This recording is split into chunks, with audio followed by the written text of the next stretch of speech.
Hello students.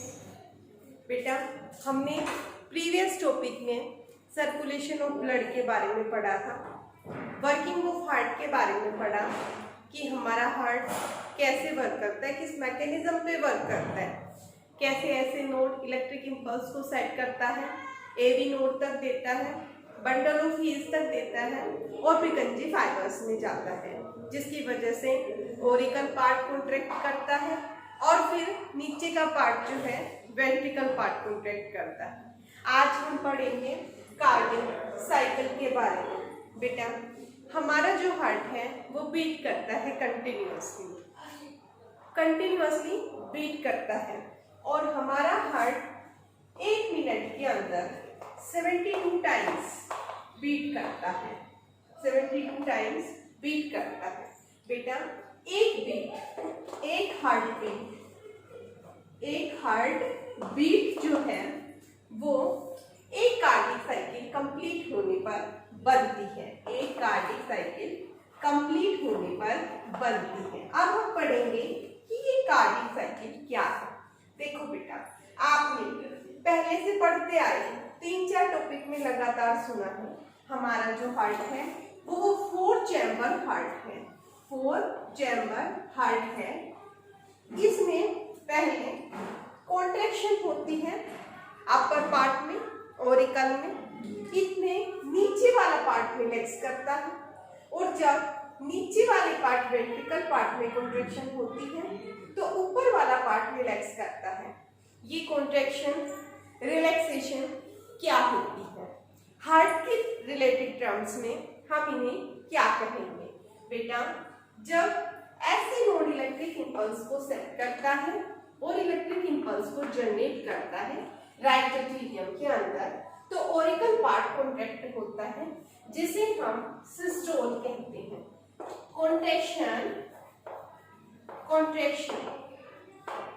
Contraction के लिए हम टर्म यूज करते हैं बेटा सिस्टोल। ठीक है। इसके बाद जो नीचे वाला पार्ट है वो रिलैक्स कर रहा है, तो रिलैक्सेशन के लिए हम टर्म यूज करते हैं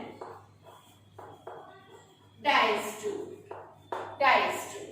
तो बेटा, इस तरह से एक साइकिल कंप्लीट होती है जिसे हम कार्डियक साइकिल कहते हैं।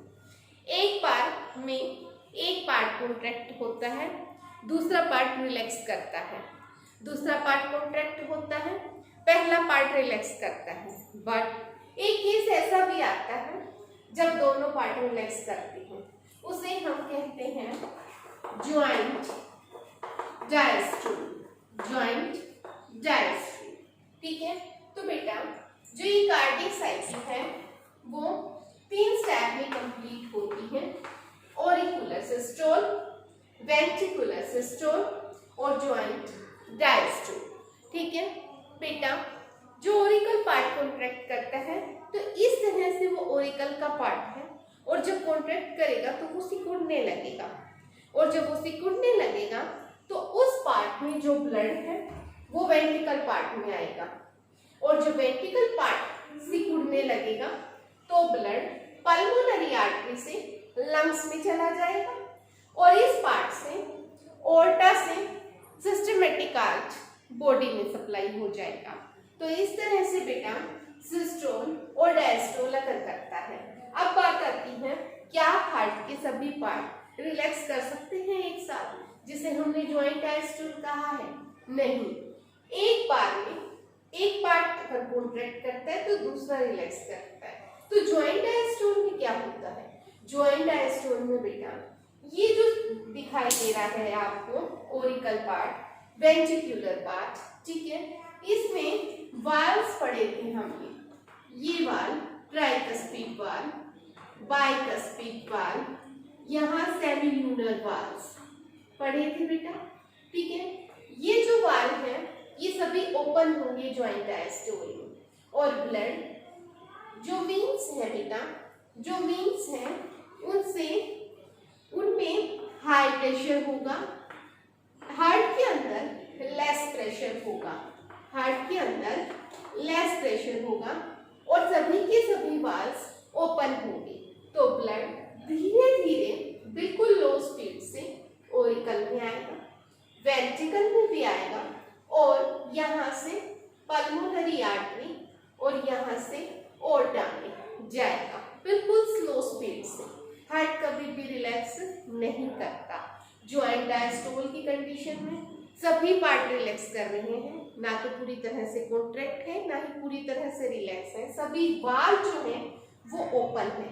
जिस तरह से हम घर के अंदर टैप को फुल ना खोल के, जो टैप है उसको फुल ना खोल के बिल्कुल स्लो स्पीड से कर देते हैं, ठीक है, उस तरह से बिल्कुल कम स्पीड से ब्लड इसमें भी आ रहा है, ब्लड इसमें भी जा रहा है, ठीक है। तो ये सारे वाल्व ओपन रहेंगे, उस कंडीशन को बेटा हम ज्वाइंट डायस्टोल कहते हैं और ये तीनों मिलकर के कार्डिक साइकिल को कंप्लीट करते हैं। ये है बेटा कार्डिक साइकिल, इसमें टाइमिंग है बेटा ओरिकल पार्ट, ओरिक्यूलर पार्ट सिस्टोल को कंप्लीट करता है 0.1 सेकेंड में, 0.1 सेकेंड में। वेंट्रिक्यूलर पार्ट सिस्टोल को कंप्लीट करेगा 0.3 सेकेंड में। Joint diastole, joint diastole complete करेगा 0.4 सेकेंड।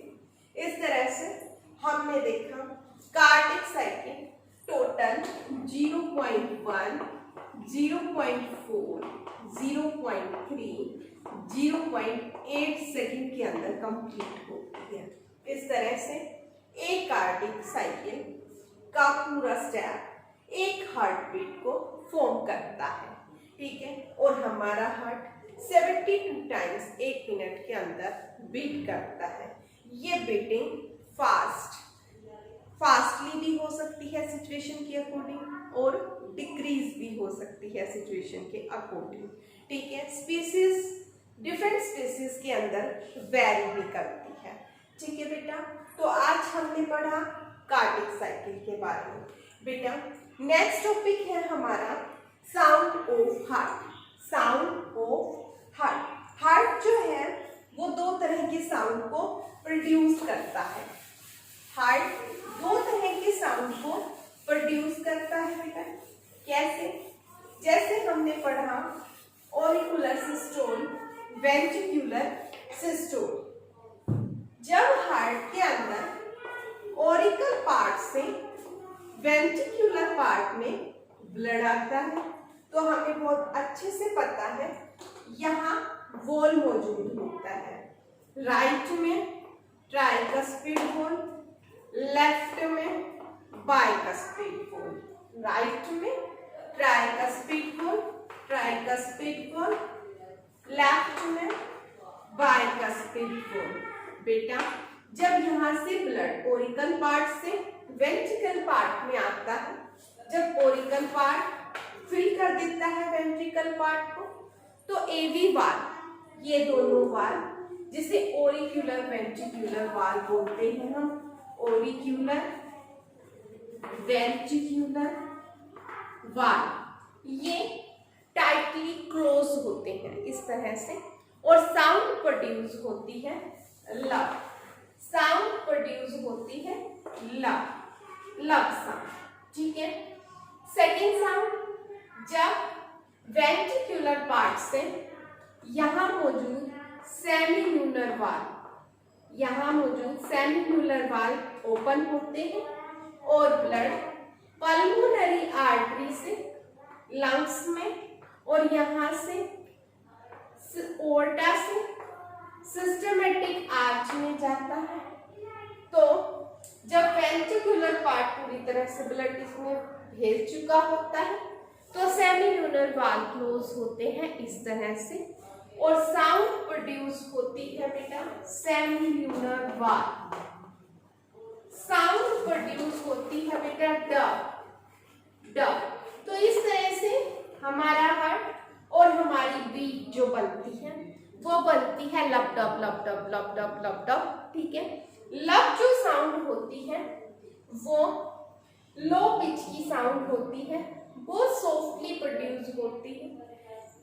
डब जो साउंड होती है हाई पिच की साउंड होती है, लाउडर साउंड होती है, शार्पर साउंड होती है। लब साउंड लॉन्ग ड्यूरेशन की होती है, डब साउंड शॉर्ट ड्यूरेशन की होती है। बेटा लब डब साउंड ही हार्ट बीट बनाती है, ठीक है।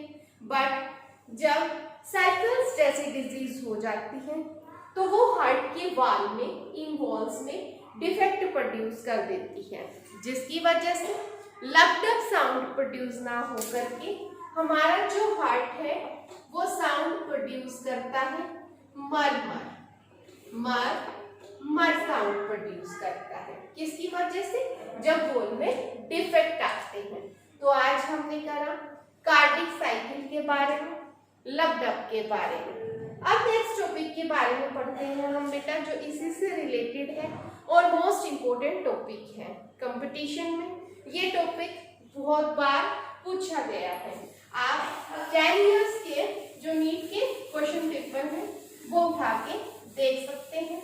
इस टॉपिक से रिलेटेड क्वेश्चन आपको मिल जाएगा, जिसे कहते हैं बेटा ECG।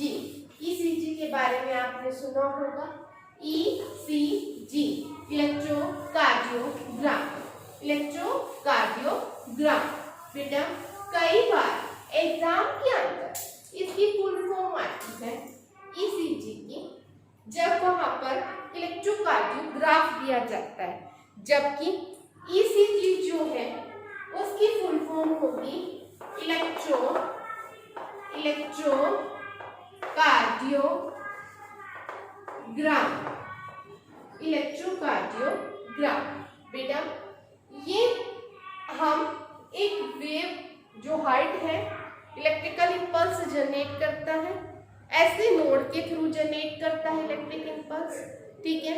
इन इलेक्ट्रिक इंपल्स को with the help of a instrument, with the help of a instrument, ठीक है, electrocardiogram with the help of a instrument, electrode potential chest cavity पर या अलग अलग पोजीशन पर रख करके ये वेव के रूप में नोट किया जाता है, जिससे हमारे हार्ट के अंदर कोई डिफेक्ट तो नहीं है। ऑरिकल कॉन्ट्रैक्शन, वेंट्रिकुलर कॉन्ट्रैक्शन, इससे रिलेटेड अगर कोई डिफेक्ट है तो इससे नोट किया जा सकता है। ECG के अंदर बेटा हमें इस तरह की वेव्स देखने को मिलती हैं।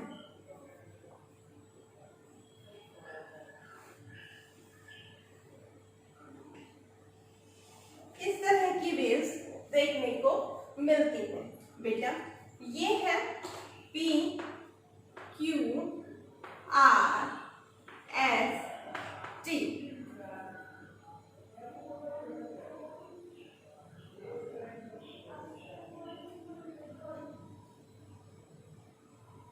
ये है बेटा P Q R S T। ये हम ECG में देखते हैं। किसी की पुरानी रिपोर्ट पढ़ी हो तो देखना बेटा। P यहाँ वही ड्रम्स हैं, systole diastole. P wave indicate करती है बेटा, P यहाँ P वेव इंडिकेट करती है auricular, auricular depolarization, depolarization. QRS wave indicate करती है ventricular, ventricular depolarization. T wave indicate करती है वेंट्रिक्यूलर रीपोलराइजेशन, रीपोलराइजेशन। क्या है ये? देखो बेटा, ऑरिकुलर डीपोलराइजेशन यानी कि ये जो P दिखाई दे रहा है आपको, यहाँ ऐसे नोड में इलेक्ट्रिक इंपल्स को सेट किया है, जिसकी वजह से PQ ऑरिकुलर पार्ट के कॉन्ट्रैक्शन को शो करता है। कौन? PQ, PQ तक, ठीक है। इसके बाद QRS, QRS complex ventricular depolarization को शो करता है, जिसमें वेंट्रिकुलर पार्ट कॉन्ट्रैक्ट करता है, वेंट्रिकुलर सिस्टोल बोलेंगे जिसे। ठीक है बेटा। टी वेव जो दिखाई दे रही है आपको, वो वेंट्रिकुलर रिपोलराइजेशन को शो करती है।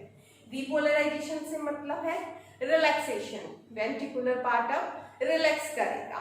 ये है बेटा ईसीजी, ये 0.1 सेकेंड की रहेगी ऑरिकल।